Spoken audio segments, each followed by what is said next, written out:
why do you need adversity to be great? Say hello to my wife. I'm having what's known as a wardrobe malfunction. She is cutting my hair. This has been a dream of hers. You've endeared me to your millions of viewers. To humiliate me on the air. I always cry even though it isn't allowed. So proud. You make me want to be a better streamer. A better screamer. No, definitely not that. Do you need adversity to be great? Your skill is you tee up your guests and you make them look, so good. Yeah. Oh, such a good question. Gets me all fired up, man. Such a good interviewer. I'm ready to go. Jump through the screen. But no, so true. They can't see I'm dancing by myself. And despite the best ministrations of your wife, you still look ugly. Hello, everybody. Hope you guys are well. It is Friday, May 15th, and it is time for Corona TV. I'm in the real world. I'm in this beautiful world where there is no COVID-19, there is no coronavirus. I'm about to keynote on main stage. Actually, I'm lying. I'm not really the keynote. The keynote is David Meerman Scott. He's the opening keynote. I guess I'm the closing keynote, but they all came for him, and hopefully they'll stay for me as well.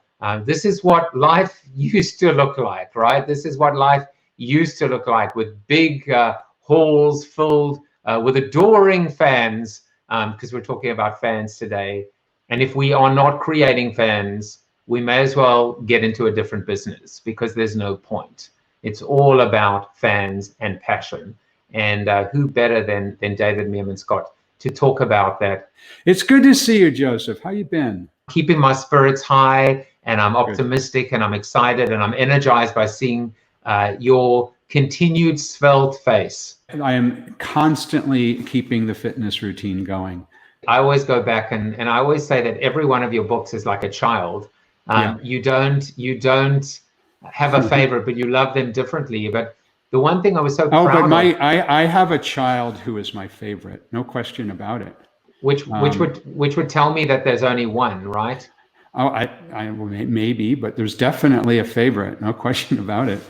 Well, I mean, if we ever get an opportunity to ask them what they feel, we would ask them. We would be remiss if we didn't talk about COVID-19 and how marketing and PR is reacting or has reacted and is changing or may have to change. I would love to hear your thoughts on how you see kind of the COVID edition of new rules of marketing and PR being affected by what's going on. I see a couple of things happening. On one hand, there's some companies that are fabulously obnoxious. They're like, COVID-19, you're staying at home. We know you need pajamas, free shipping and 20% off, which I think is just so annoying to try to sell something and make money on the back of the virus. Sure, you can put your pajamas on sale. That's not a problem, but advertising it in a way that you're trying to exploit what's going on, that's, in my mind, that's not okay. So that's one trend I'm seeing. Another trend I'm seeing is that so many companies, people, organizations are much kinder and more generous than I remember even just a couple of months ago. Whether that's Duracell, the battery company that my daughter Reiko and I wrote about in our book Fanocracy, they've given away over 10 million batteries in the last 3 months. 10 million batteries. They give away batteries to first responders. They give away batteries to healthcare workers. They give away batteries to EMTs and others. They also have provided power charging stations in hospital waiting rooms because they recognized a need that no one else saw. And that was that people would be confined to a hospital waiting room, waiting to find out what's happened to their loved one who's battling COVID, and they didn't bring the charging cable, and they're on their phone the whole time, and all of a sudden they've run out of power. Well, here, Duracell has a a free battery charging station, a free phone charging station, or the generosity of companies like New Balance that have completely retooled their production line from sneakers to masks, not making any profit on the masks that they're making, or what you're doing, Joseph, and it's costing you money for the infrastructure. It's costing you time to do it.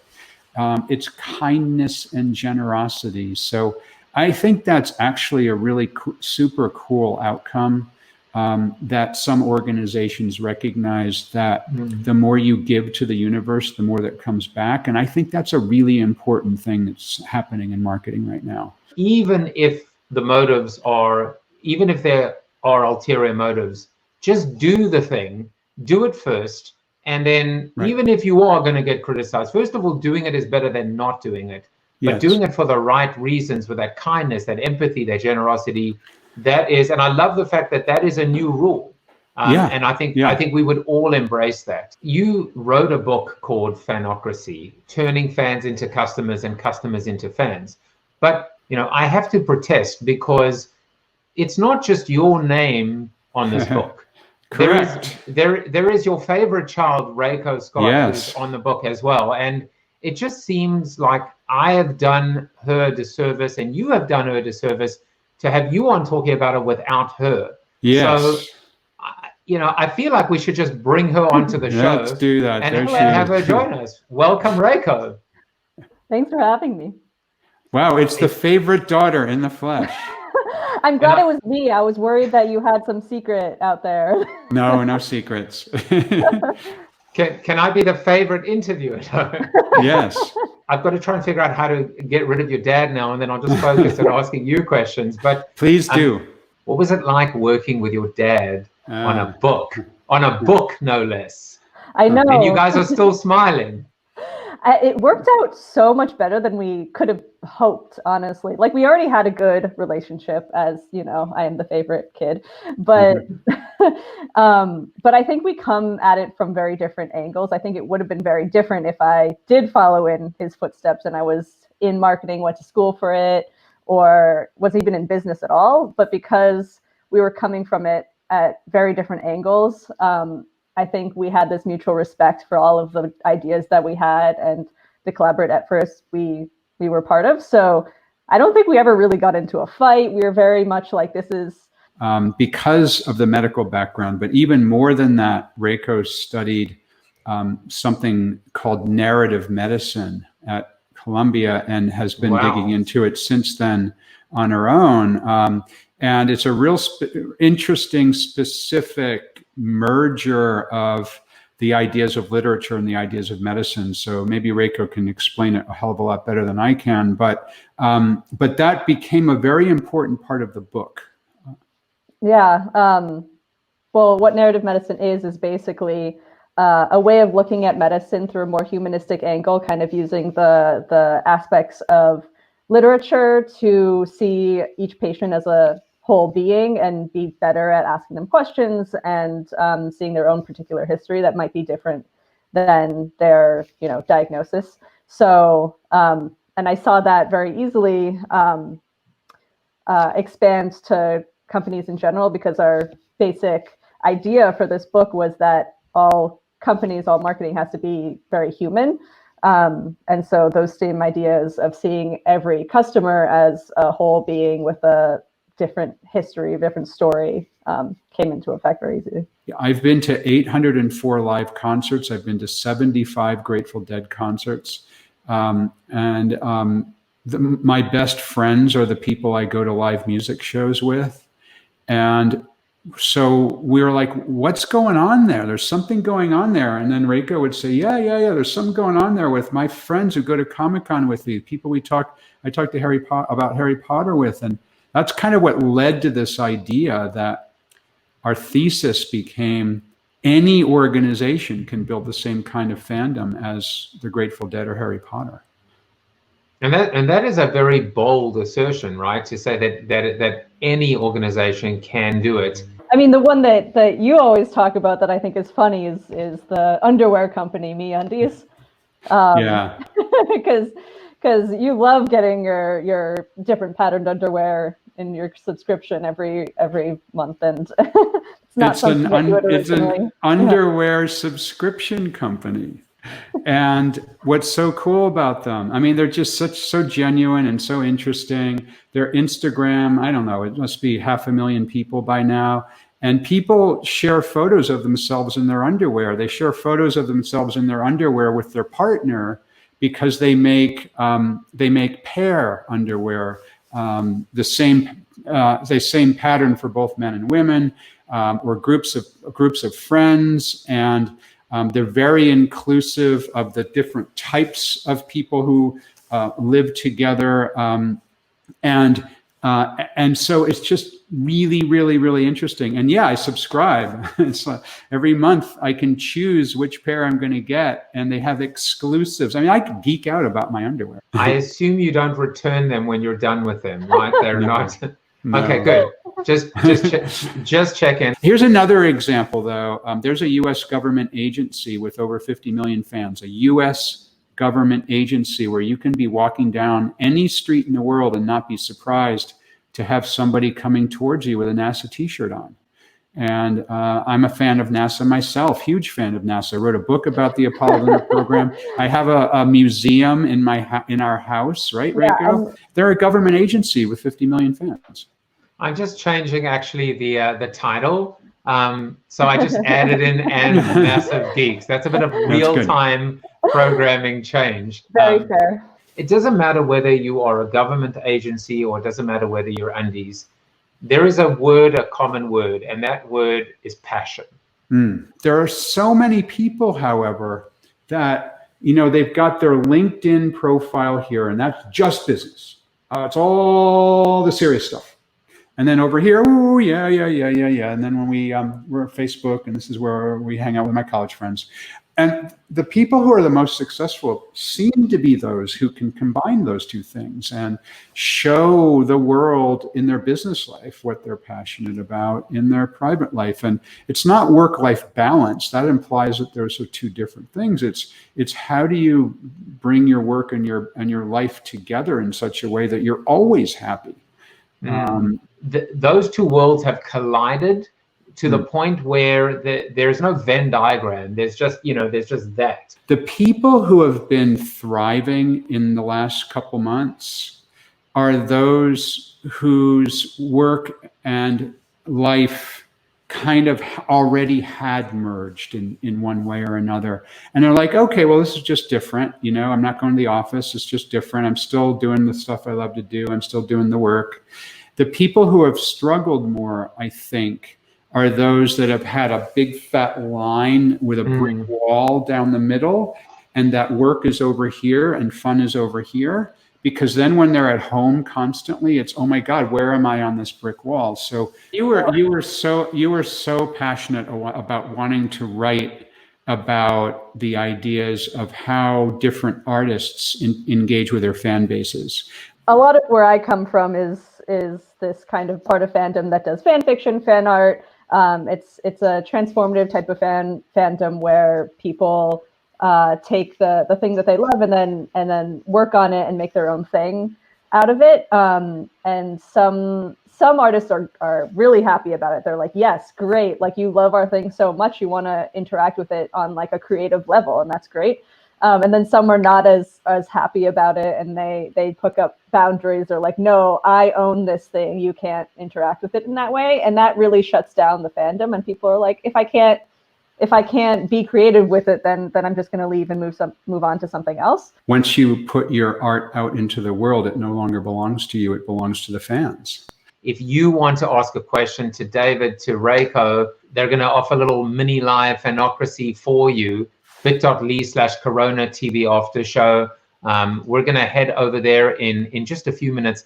I know that I had a question about the neuroscience behind your hypothesis and your research, etc. Because there are many books that have been written on fans, but the fact that you have the science behind it. We are human, we are animals, but we crave that connection. We crave community. We crave the ability to be we, as opposed to, I know it's called me undies, but it's really about we. Well, we undies might have sounded differently, right? I'm just thinking it through. They were like failed names. Thank you for doing this, Joseph, for doing Corona TV in general. And it's your gift to the universe, and it's appreciated. You're welcome. Yeah, I'm gonna say the same thing, and that this is very human, and I like that.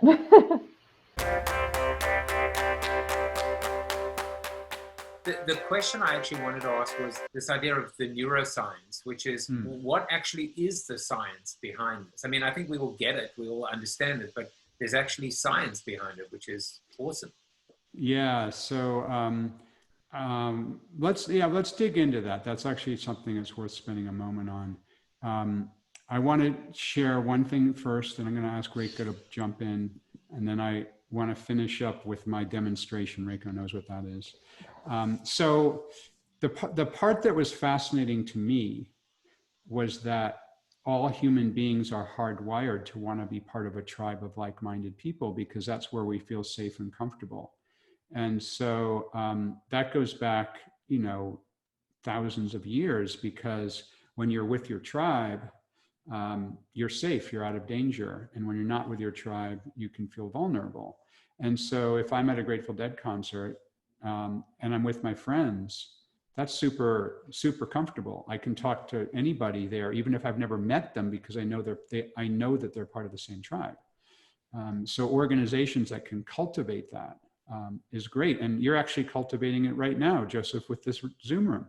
This is a tribe of people who are like-minded, who are interacting.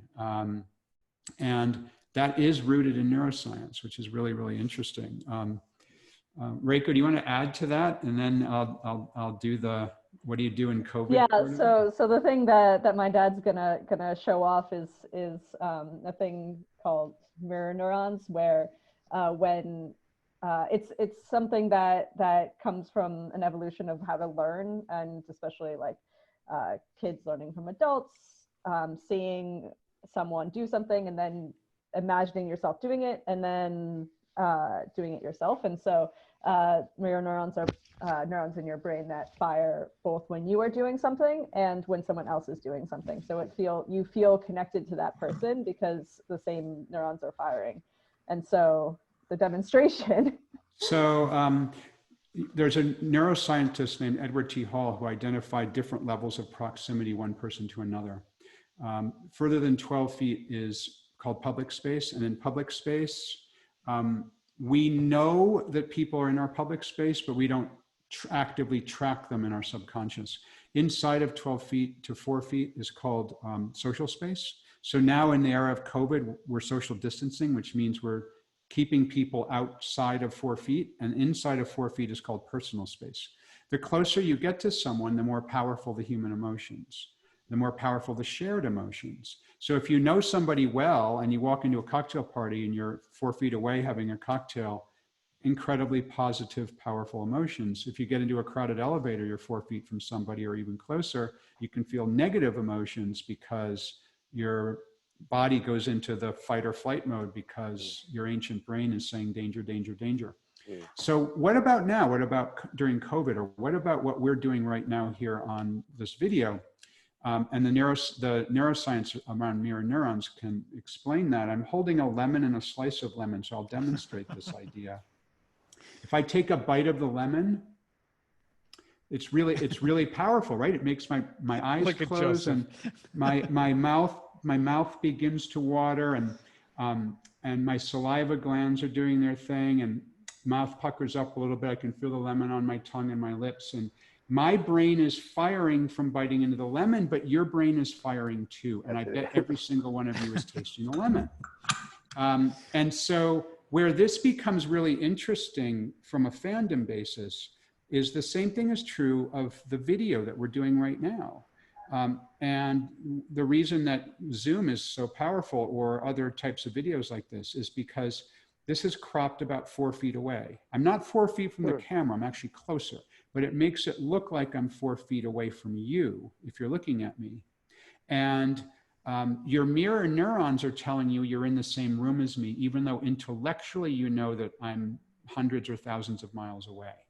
And that's super powerful to build fans, It's super powerful to use video on your website. It's super powerful to use video in the way you communicate, especially during COVID, but anytime, because our brains think that we're in the same room together, which is precisely why you feel you know personally a movie star, even though intellectually you know you've never met that movie star.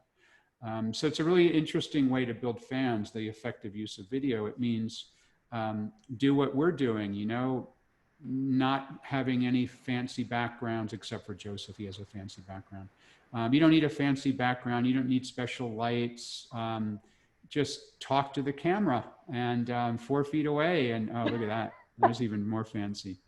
But that's for you. That's for the live, for the music fan in you. But that was amazing, and I tasted that lemon. Let me tell you, this is also for you, David. You know, nice. You get the raw MeUndies version. I know you have to run. That was amazing. Thank you so much, and Reiko, you are building your own personal fan base. It is obvious to tell. And you know, before you go, just to let you know, we are here. We do this every day, Monday through Friday. And either of you, both of you, you're always welcome to drop by anytime you just feel like hanging out with us. It is very intimate and very special, and made more special because of you guys. Thank you very much. I appreciate that. You. Thanks, everyone. Take care. Yeah. Thank you. Thanks, guys. You guys are amazing. Cute family. Seriously. Thank you. Thank you very much, Jerry. Thanks. Cheers. That was great, Joseph. And in your face, everybody's face. I was watching everybody because I knew there was going to be a reaction, and everybody was like, you know, all puckered up. So on some level, anyway. That was a cool little interaction. Seriously, and he's got a really valid point, and it in that our brains are tricked into thinking, like Joey. I mean, we've never met before. I know. But you felt comfortable enough to send me chapter 13 and chapter 20, you know? Yeah. And those were two very intimate kind of experiences. And it came from out of trust and out of connection.